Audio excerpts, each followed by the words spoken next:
everyone, my name is Debbie Schwartz, and I run Cinematique Film and Acting School in Eatontown, New Jersey. Tonight, for your enjoyment, we are performing a comedic play called A Less Expendable Husband. We are doing it as a stage reading. For those of you who don't know what a stage reading is, the actors are all going to do their parts as their characters with all the emotions that it needs, but they'll be reading from their scripts. And we're doing it on Zoom. So there is no setting and there's very little props being able to be used because we're each at our own homes performing this for you. So I'd like now for you to meet my three wonderful actresses that are in this play, and then we will go on to proceed to start. Hi everyone, my name is Suheyla Tuncer and I'll be playing the character of Regina Forthmantle. Hi, my name is Lindsay Hamilton and I'll be playing the character of Vicky. Hi, I'm Tamar Garnick, and I'll be playing Eileen and the narrator. Okay, everybody, sit back, relax, and I hope you enjoy this wonderful play. The entire play takes place in the women's bathroom of the Union Club, an upscale, decidedly nouveau riche suburban golf club. There are 3 toilet stalls with swinging doors that run along one wall. The opposite wall from the stalls are 3 sinks with mirrors above them. They're all missing the sink fixtures that turn the water on and off. In the corner near the sinks is a case that holds golf clubs. The door that goes in and out of the bathroom is to the left of the sinks. There is a sign above the sinks that say, "Please refrain from removing the fixtures." There's another sign on the wall above the golf clubs that says, "Kindly do not leave gear or other personal items unattended." The floor of this bathroom is on a slant so that anything that falls on the floor rolls down it. It is mid-morning. Enters Vicky, the manager of the club, with her clipboard and a tape measure. She hears a cell phone ringing, so she ducks into one of the stalls and picks up her feet so she cannot be seen. The sound of the phone gets louder as Regina, one of the members, is walking into the bathroom to speak privately.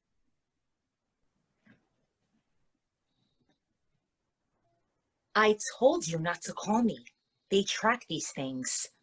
No, I haven't forgotten that you're my husband. Honestly, that makes it all the more suspicious. At our age, wives check up on their husbands, not the opposite. Yes, I'm at the club, in the little girl's room. But remind me again why it was a good idea to bring your sister. It's not even noon, and she's on her 5th Bloody Mary. Some alibi. She glances at the stalls, then away. Yes, I'm alone for the moment. What's going on? Vicky pokes her head above the stall and watches. Jesus Christ, Henry, what is wrong with you? Just follow the diagram. You connect the tilt fuse to the detonator and then you initiate the timer. It's a bomb, Henry. What is there to understand? No, it's the 1 o'clock shuttle. It arrives at 2 o'clock Terminal A. You're already running behind. Vicky ducks down again just as Regina turns and enters a stall. Regina continues to talk on the phone in her stall. At this point, Vicky exits her stall and eavesdrops on Regina. Yes, Henry. The red wire to the red wire and the orange wire to the orange wire. How many times have we gone over this? What do you mean they look the same? I have no idea. I haven't blown anybody up before either. Look it up on the internet. No, don't do that. If there's an investigation, they'll review your searches. Use your good judgment. That's right, the old college try, just like at Yale. 2 o'clock, Terminal A. No, I don't remember what happened at Guy Fawkes. Really, Henry? We hear screams coming from the bar outside of the bathroom. Sorry, Henry, got to go. Regina runs out of her stall and bumps right into Vicky. Excuse me? 2 o'clock, Terminal A, was it? Who are you? I'm the new facilities manager, Vicky. I don't think we've had the pleasure. Good to meet you, Vicky. Mrs. Regina Forthmantle. I'm sure you've seen my husband. Looks rather like a Scottish deerhound. Actually, I just started this month. No matter. You'll know Henry when you see him. Mama said his big mistake was going into law. She thought we should have entered him at Westminster. I don't understand. Westminster, the dog show. It's a joke because he looks like a, Never mind. Now, if you'll excuse me, Not so fast, Mrs. Frothmeyer. Mrs. Fourth Mantle. Madame Unabomber. Really? What's all this about 2 o'clock Terminal A? Nothing relevant to a facilities manager, I assure you.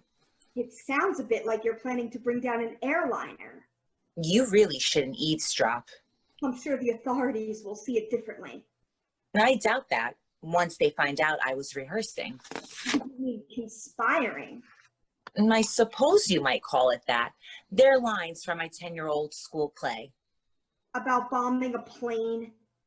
Believe what you like. It's called Bursting Through Air, based on the crash of National Airlines Flight 2511 in 1960. Curtain is first weekend in March.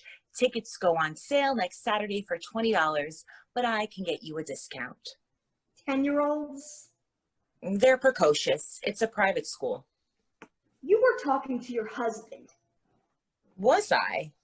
Henry, the deer hound? Oh, that. It's rather a coincidence, isn't it, that my son plays a character who has the same name as his own real-life father. I don't have time for this, Mrs. Forthheimer. Very well. It's not public yet, but I can trust you, can't I? Not if it involves blowing up planes.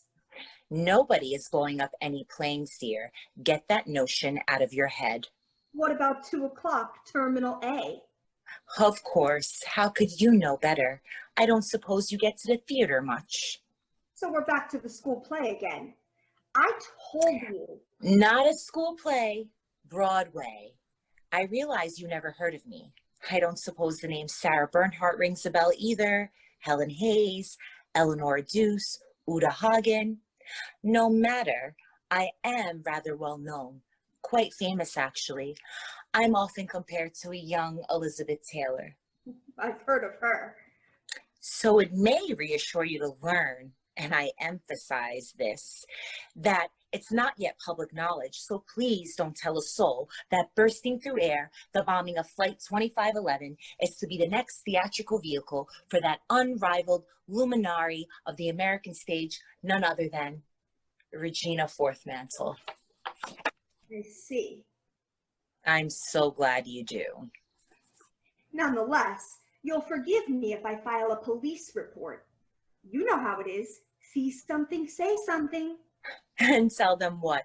That Henry Forthmantle of Forthmantle, Rutherford, and Bach and his 6-time Tony Award-nominated wife are orchestrating a bombing, and that you happen to have overheard me planning it in the little girls' room of the Union Club.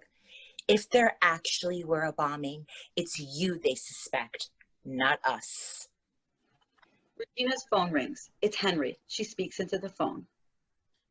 I'm not alone, dear. Yes, he said Boston, not Austin. I'm positive. More rehearsing? Crossword puzzle. Boston. You're going to blow up the 1 o'clock shuttle to Boston? You'll have to. We hear arguing from the bar, screaming and glass breaking. You'll have to excuse me. I think that's my sister-in-law. Oh, you're not going anywhere. Don't worry. I'll come back and we'll finish our charming little tete-a-tete. It's not like Regina Forthmantle can just disappear, you know. Vicky takes her phone out and calls her husband. Charlie, I'm so glad I caught you. You're taking the 1 o'clock shuttle, right? Arriving at 2? Nothing. I just wanted to make sure I knew what flight you're on. You know how nervous I get when you fly. Please don't miss the flight or let yourself get bumped. Make sure you're on the 1 o'clock shuttle. The sooner you leave, the sooner you get back. Love you. As Regina comes back into the bathroom, Vicky hangs up her phone quickly. Regina walks in with her blouse all full of Bloody Mary. Regina walks over to one of the sinks to try and wash her blouse, only to find there are no fixtures on the sink. See, I'm back. Let me just wash this old thing. It's just a rag, but it's also an original Guy Laroche. Henry's sister didn't take well to being cut off at 6 Bloody Marys. She's rather something of a black sheep. Hey, where are all the handles? Someone has been pinching them, selling them online. Are they so valuable? Part of a scavenger hunt. All the prep schools are involved. They're trying to spell an obscene phrase and they need the UC from a ladies' room fixture at the Union Club. Boys. Regina manages to turn on the water and rinses her blouse. She dabs it with toilet paper, but as she's cleaning, the toilet paper rolls off the counter and onto the floor. I think the room is drunk. What happened to the floor? Turns out we're built on a fault line. It's only going to get worse. I told Henry we should have joined the Excelsior Club, but we had to have a PGA tournament course. No offense, dear, but they don't have a fault line at the Excelsior Club. They don't even have a color line anymore, at least not officially. The pressure of the water is pretty low as Regina tries to get close to see the problem. The pressure comes out full and splashes Regina in the face. Or geysers. The engineers are working on it, but there's not so much you can do with tectonic plates. But it is safe. They're almost 90% sure of that. The room starts to shake suddenly and stops after several seconds. Don't worry, just a tremor. And Henry wonders why I don't come to the club more often. And now, where were we? You were telling me how you were planning on blowing up the 1 o'clock shuttle to Boston. I was most certainly not. It's okay. I'm not going to turn you in. That's a relief. What happened to see something, say something? That was before I knew which flight it was. You see, my husband is on that flight. Of all the gin joints in all the towns, as they say. What? It's a line from a movie. So who are you trying to kill?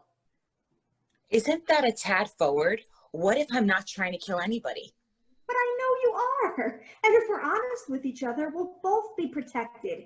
You'll have something on me, and I'll have something on you. What if I don't want you to have something on me? I'll go first. I know you may think it's unkind of me to want my husband blown up, but he's been cheating on me. How can you be so sure? I can just tell. When he first arranged this job for me at the club, I thought it was so we could spend more time together. But he's hardly ever here. I'll have you know that I left a respectable position at a high-end cocktail lounge for this. Do you know how many men I've turned down over the years? Only to let that philandering bastard seduce me. There's always divorce court. Not with our prenup. He'll be on to the next waitress, and I'll be back serving cocktails in at Pussy Galore's. Definitely high end. About as high end as this place, and the clientele overlaps. But a girl can't just walk back into a position like that. I wouldn't imagine the position involved much walking at all, or even standing up. But I am sorry for you, Zier. That's a raw deal. And you're certain that he's cheating on you. 100%. But you're only 90% sure the floor is safe. He's got a floozy in every port of call. Yesterday was in Cleveland. Today it's Boston. Tomorrow it'll be Timbuktu. Maybe he's away on business. If he were just honest about it, I could live with that. If he only said, honey, I'm on my way to Massachusetts to stuff a hat girl I met at a steakhouse, that would be okay. We could work past that someday. But the lying, that I can't take.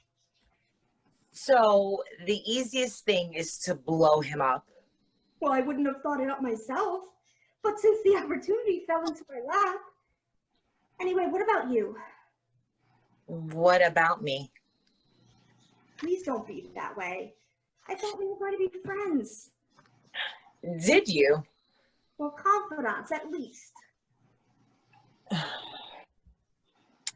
Very well, but what I'm going to tell you is all hypothetical, of course. Of course. Let's say you were a world-famous actress, not that you could be with those proportions, but this is all hypothetical, someone of the stature of Katharine Hepburn or Grace Kelly, only still alive and young. And let's say in a moment of unchecked whimsy, You had an extramarital affair with one of your husband's acquaintances from his golf club. Hypothetically speaking, of course. Of course.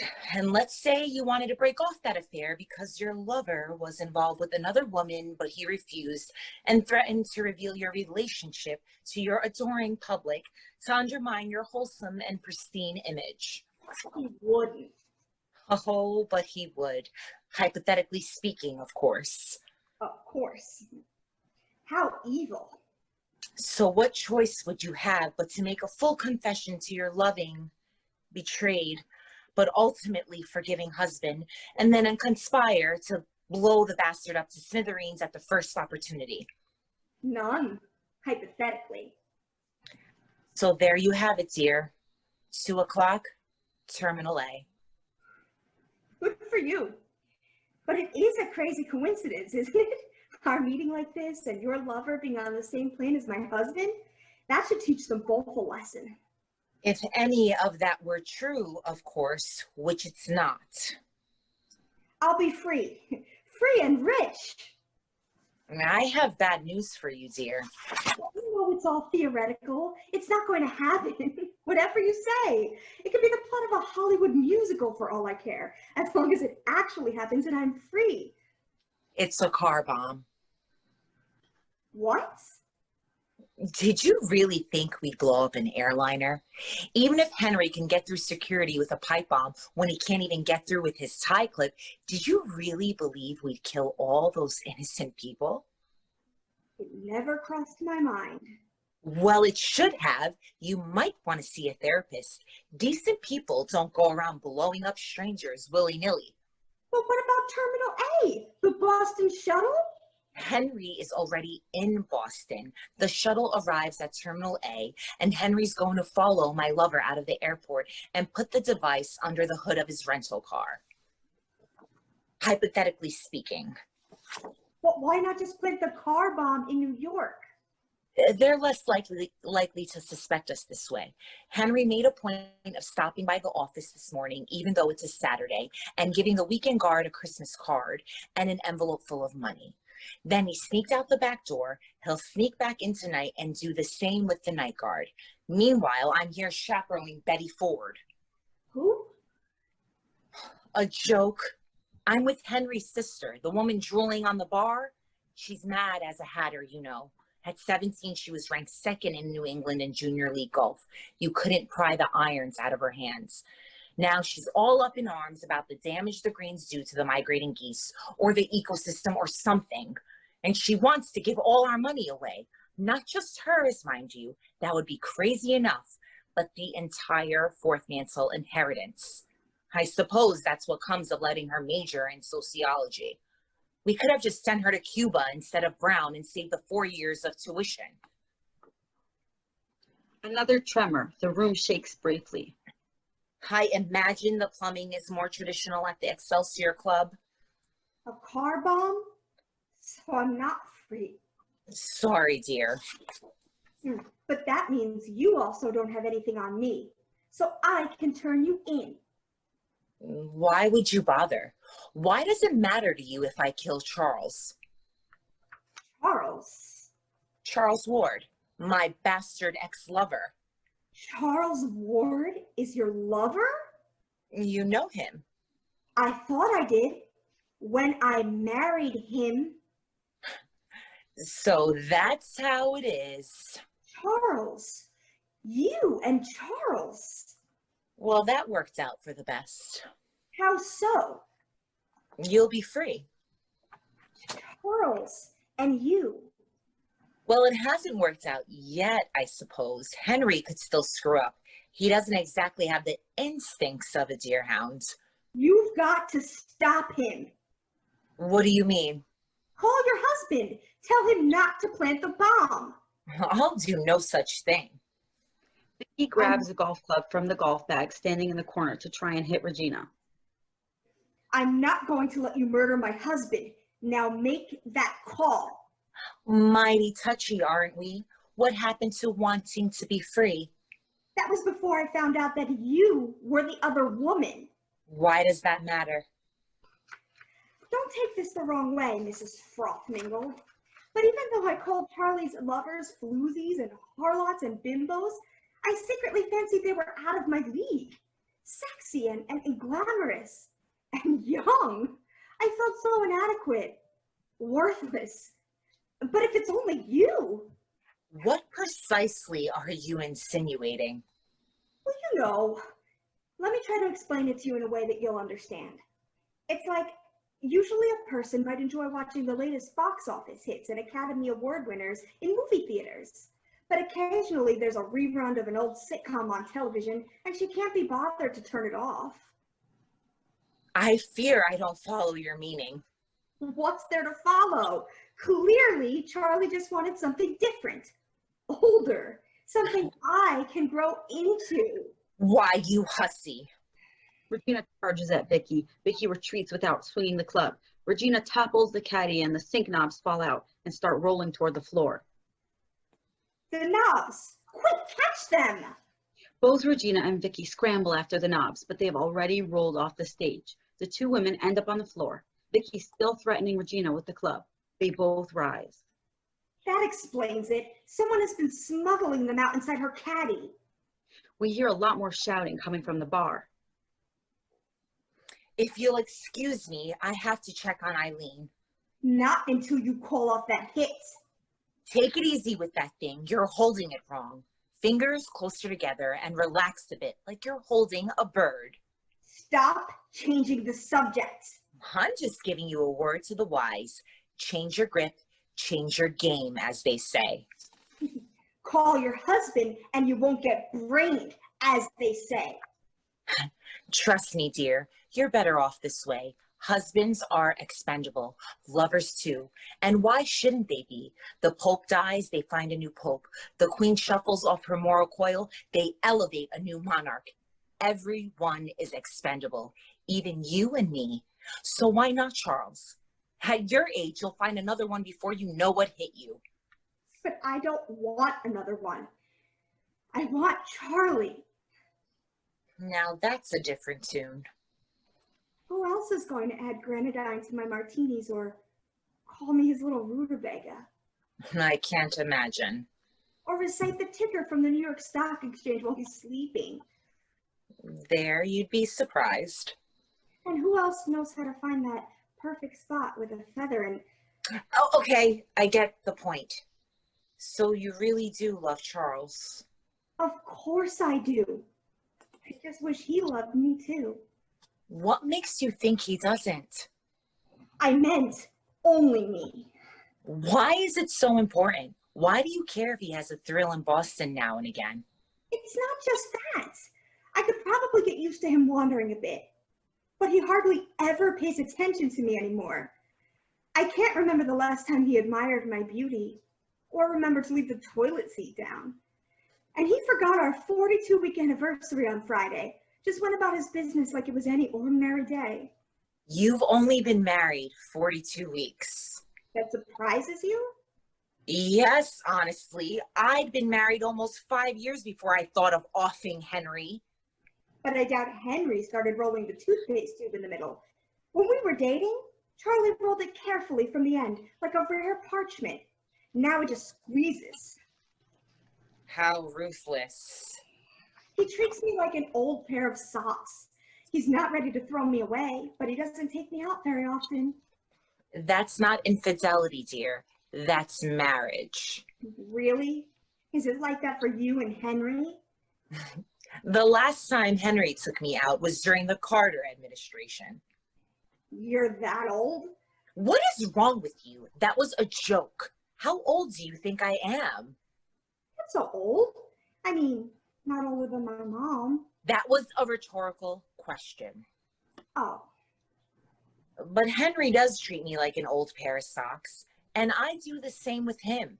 That's what marriage is about, being comfortable. Yeah, except when you're trying on Charlie's socks. I never tried on Charlie's socks. And now you'll never have a chance because you're going to kill him. Don't cry, dear. He's just a husband. Do you think Clytemnestra got all choked up about Agamemnon? Who? Friends of Henry's. She tries to approach Vicky to calm her down, but Vicky swings at her with a golf club. Stay back. A clock sounds from the dining room. Oh my God, it's 1 o'clock. It's too late. I'll never even have a chance to say goodbye. You can probably still catch him. They never board on time. Oh, wait, I'm an idiot. If I catch him, I can warn him. You don't have a charger, do you? I'm afraid I don't. I think they have one behind the bar. Regina grabs a golf club and menaces Vicky. They stand face to face, menacing each other with brandished iron. You can charge your phone all you want at 2:15 and don't think about shouting for help. I'll tell Charles about how you were in on the plot. The police too. Who are they going to believe? You or Henry and Regina Forthmantle? So you're really going to kill him in cold blood? All over your silly reputation? I intend no such thing. You and your sheepdog of a husband. Dear hound, and there is nothing silly about a woman's reputation. I hate you. I can't say I'm an admirer of yours at the moment either, my dear, or understand what Charles sees in you for that matter. But the good news for you is that we're not going to kill him. So you'll call Henry? I don't need to. Henry is on the back nine right now, probably bogeying hole 14 if it's anything like an ordinary Saturday. But what about Boston, Terminal A, 2 o'clock? Now I hope you appreciate what great actresses can do. I don't understand. Charles isn't cheating on you, dear. He's just tired of you accusing him of philandering, especially when he's working his tail off for the firm. Every port of call? Really? Nobody's had a mistress in Boston since Willie Loman. So he was out with Henry on the links last week, and they concocted this scheme to show you how foolish you've been. Charlie did all this just to prove he's being faithful? Heaven knows why. So he really loves me. Only me. You didn't make it easy, let me tell you. Do you know how long I had to wait for you to check on the washrooms? And I fell for it like an idiot. Yes, dear, like a colossal idiot. Did you actually think I planned to blow up my lover in a public restroom? How stupid do you think I am? But you were so convincing. Almost like an actress on television. That's what my reviews usually say. I had better call Charles. Can I borrow your phone? Go ahead, but you may have some explaining to do about urging him to take the 1 o'clock shuttle. You heard that? You're not the only one around here capable of eavesdropping. So it was all a hoax. And your sister-in-law isn't drunk. That part, I'm afraid, is true. Inebriated and stark raving mad. So why did you bring her? Henry insisted. He says the reason she became a socialist is because she felt excluded. That sounds frustrating. You don't know the half of it. Say, do you want to have some fun at Henry's expense? More fun than being widowed and threatened with a golf club? Definitely. Regina makes a call on her phone. Henry, Regina, we have a problem. It's not working. She still wants him dead. Turns out Charles never bothered with a prenup. If he dies, she stands to inherit the entire estate. She thinks it's at least 2 billion, maybe 3. Math isn't her strong suit. So here's the thing. She offered us half. Eileen enters. She is as sober as one can expect on 6 Bloody Marys. Vicky sees her. Regina does not. Vicky attempts to get Regina's attention, but Regina ignores her. Yes, she's serious. And hear me out. I think we should do it. You're the one who has been saying the firm isn't in good shape. This could be our golden goose. We can have the chateau you always wanted below Zermatt and the beach house in Portofino. Yes, I'm serious. It's not a big deal. People blow each other up for insurance money all the time. Don't be so stodgy. We can talk about the rule of law on another occasion, dear. The important thing is that he's coming back tomorrow on the 2 o'clock shuttle, and he's parked at Garage B, lower level. She gave me the plate number. All you have to do is go out and buy the materials. For starters, we'll need a detonator. We'll do it just like we planned when we were pretending. You give the weekend guard her Christmas bonus, then sneak out the back. Does that really matter? You don't like Charles anyway. Oh, you do like him? I thought you didn't. Regina sees Eileen. Sorry, Henry. I got to call you back.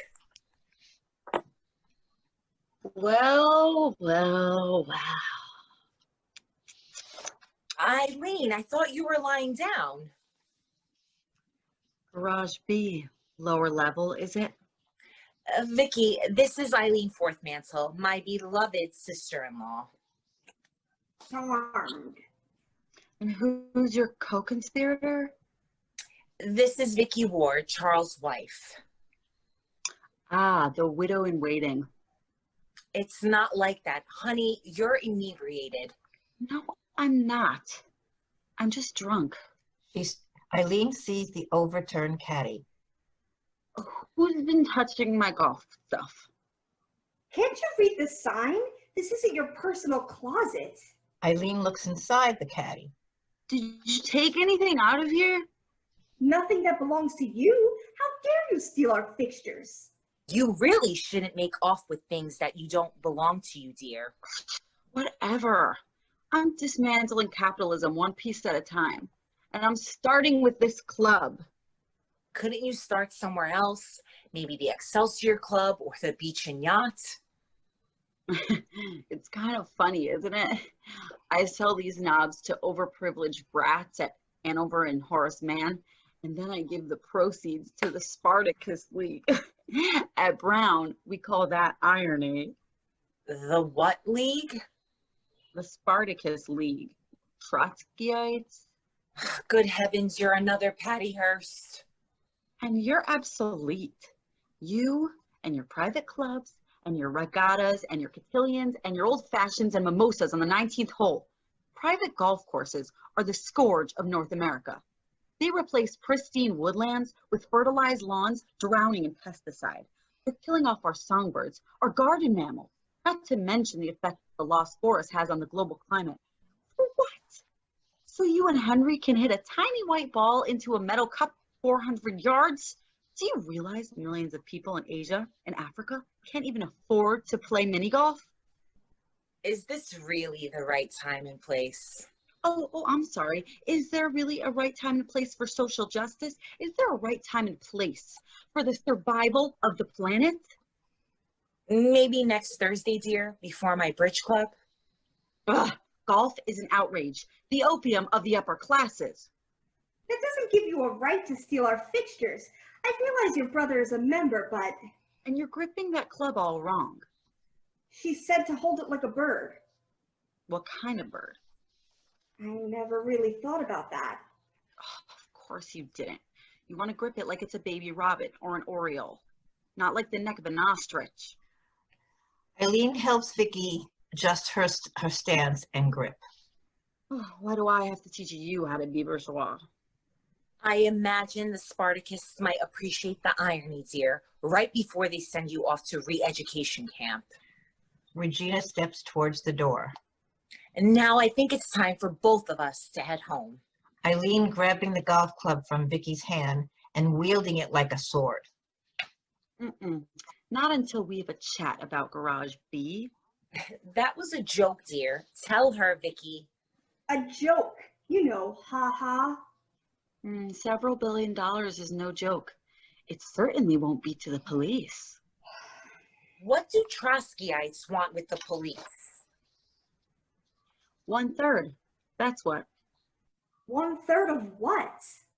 The inheritance. Don't play stupid, okay? You two kill her husband and then we each walk away with $1 billion. No questions asked. But he's not worth $1 billion. Not even one measly $500 million. And besides, I love him. Like hell you do. You're about to blow him up. Nobody is blowing up my husband.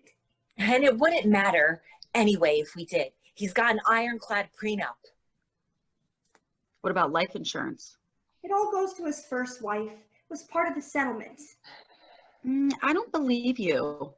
You and your capitalist lies. Our capitalist lies paid for your 4 years at the Ivy League University. Thank you very much. And you can believe what you want, young lady. But in this case, we're telling the truth. Tell her, Vicky. Tell her what? Tell her why I wasn't telling Henry to blow up your husband when I was telling Henry to blow up your husband. Oh, God. Do you want the short version or the long version?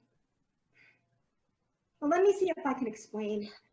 I thought my husband was cheating on me, so we hatched a plan to have Mrs. Froth-Maggot pretend that she and her husband were planning to murder him in order to convince me that I was being foolish. And it worked, because I realized he's just an old sock, and which is what marriage is all about. Only then Mrs. Froth-Maggot wanted to play a trick on her own old sock, Henry I mean, and she called him and told him that the plot they hatched hadn't worked and that I actually did want my husband dead, and she wanted him dead too, because he was worth billions of dollars and we could all share it. Only she was acting. She's an actress, you know, although not as famous as Elizabeth Taylor or Katharine Hepburn or Grace Kelly or Sarah Bernhardt or Helen Hayes or Eleanor Duse or Uta Hagen or... Did I miss anyone? That was more than enough.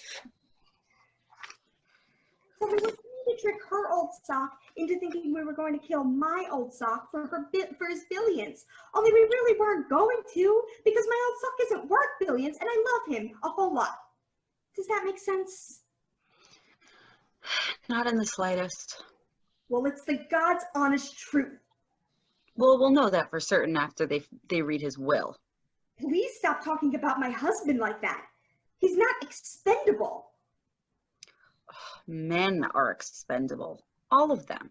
Artifacts. Evolutionary dead ends. After the revolution, they'll be relegated to zoos and museums. They taught you that at Brown? I took a graduate seminar. Eileen brandishing her club. Now, do we have a deal, or is Henry going to be looking for a new gold digger? Vicky grabbing a golf club of her own. Go find your old husband to expend. I could launch that empty head of yours onto hole 18. The three women circle each other with their raised clubs, menacing. Am I holding it right? Like I'm going to wring the neck of a turkey? Let's be reasonable. Regina directs her words towards Vicky, but telegraphing that she is lying. Why not take her in our plot, Vicky? What's 1/3 when we're each going to walk away with $1 billion? Are you out of your mind? Not at all. I think we can come to a general agreement now and then work out the details later when we're not threatening to bash each other's skulls in with golf clubs. And when we're all sober and safe at home. Now I get your drift. That's an excellent idea. We'll agree in principle now and we'll figure out the details after your sister-in-law puts away the golf club. Is that a deal, Eileen? As long as each of you repeats it back to me. All I want to hear you say is that you're plotting to kill this woman's husband and for the inheritance, and that I'll get 1/3, and then I'll stand down. A long silence. Say it. We're planning to kill Charles for the inheritance and you can keep 1/3. Another long silence. They both glare at Vicky. Fine. We're planning to kill my beloved Charlie for the inheritance, and you can keep 1/3. So it's a deal? It's a deal. Eileen lowers her club. Do you mind putting my clubs back where you found them now?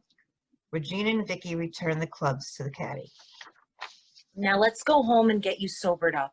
You probably won't remember any of this when you wake up. You might be right. It's a good thing I have it all on tape. On tape? On my phone. Eileen pats her pocket. You didn't send me to an Ivy League school for nothing. Now I have evidence to hold over you if you don't give me my fair share. Oh, and if you back out for some reason and don't kill her beloved husband, I can do it on my own. And you'll still have to give me 1/3, unless you want to be implicated. So much for your acting. A tremor shakes the room. What was that? It was just a... Regina Nothing. warning Vicky with her eyes. Nothing. I didn't feel a thing. Did you, dear? You really must be rather soused. I'm fine. It felt like an earthquake. Well, 6 Bloody Marys will do that. I'm not sure what you're up to, but it's not going to work. Regina starts inching toward Eileen. Nothing at all, dear. We're just concerned for our new partner. Let me help you to the divan. Eileen steps back. Regina lunges for the pocket that contains Eileen's phone. They struggle. The phone falls onto the floor. Quick, grab it. Vicky rushes for the phone. Suddenly, the entire room starts to shake violently. The fissure widens. Furniture topples. Plaster and masonry fall. The big one. Then, silence. The women are dazed but not hurt. The washroom has been utterly destroyed. I've got it. Vicky pushes several of the keys on the phone.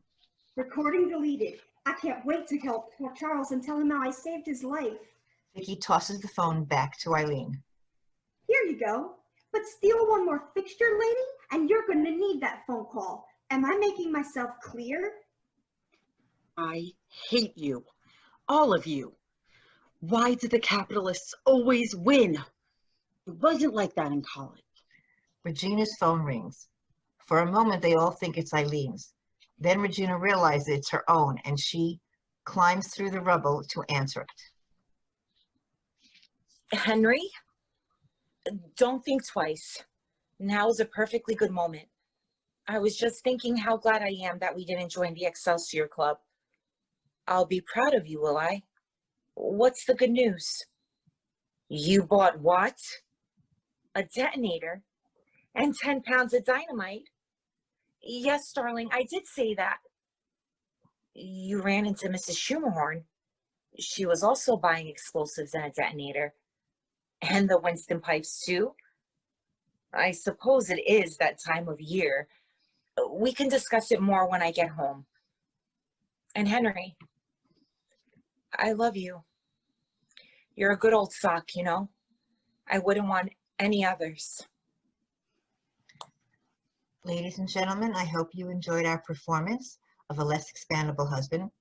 If you want further information on Cinematique, visit our website at cinematiquenj.com, or you can call us at 732-922-0483 to get some more information. I hope you enjoyed. Good night. Cut. Okay. That was good, guys. Yay!